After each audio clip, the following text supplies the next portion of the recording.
Patay ang isang senior citizen matapos maiwang mag-isang natutulog sa natupok na bahay sa Maynila. Nabulabog din ng sunog ang mga residente sa Pasig kahapon. Nasa frontline ng balitang yan, si Gary De Leon. Nabalot ng makapal na usok ang gusaling ito sa Kapitolyo, Pasig kahapon. Kitang-kita rin ang bakas ng sunog mula sa ibang gusali sa kalapit na barangay.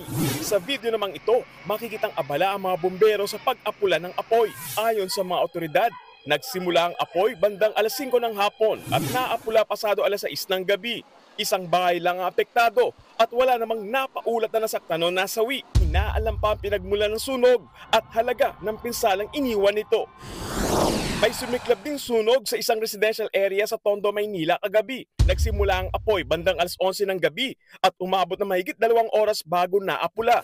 Ayon sa mga otoridad, isang 64 na taong gulang na lola ang nasawi. Naiwan siyang natutulog sa ikalawang palapag ng isang gusali kung saan nagsimula ang sunog.